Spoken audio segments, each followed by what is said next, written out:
भूख की व्याकुलता को सहने का अभ्यास होना ही चाहिए परमार्थ के उपासक को। भले आपके पास सारी सुविधाएं हैं, पर आप इसका भी स्वाद लीजिए, क्षुधा का स्वाद लीजिए, भूख की व्याकुलता को सहना सीखिए। अगर इससे आप नहीं तो फिर ऐसे रोग होते जाएंगे शरीर में कि आपको उसी के आश्रित होना पड़ेगा। देखो, डॉक्टर की सोच और योगी की सोच दोनों की अलग अलग धारा है। डॉक्टर केवल शरीर को जानता है और वो पढ़ाई के अनुसार शरीर की नस नाड़ियों को कब क्या चाहिए उस विधान से जानता है।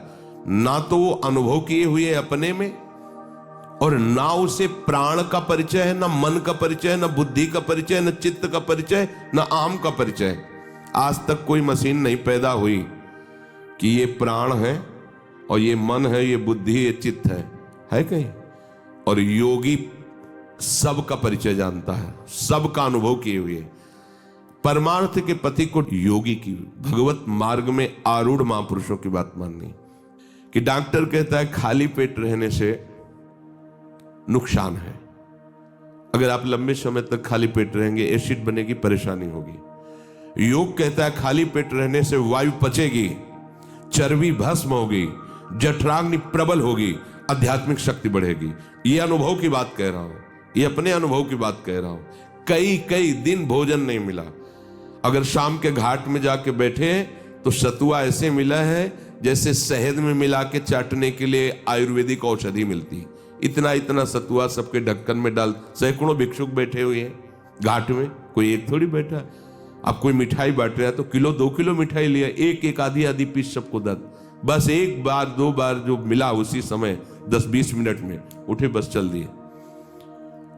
तब तो हमें बहुत भारी बीमार हो जाना चाहिए था डॉक्टर के अनुसार।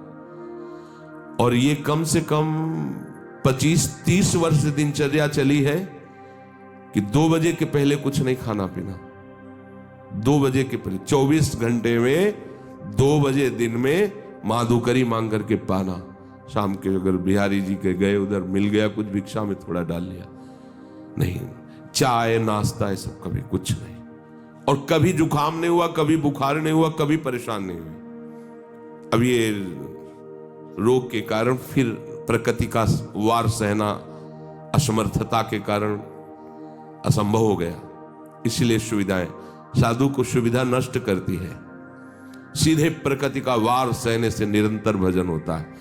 भजन का अभ्यास न हो तो सुविधा भोगी भजन नहीं कर सकता, ध्यान रखना। उदर वेगम, भूख के वेग को सहने का अभ्यास होना चाहिए।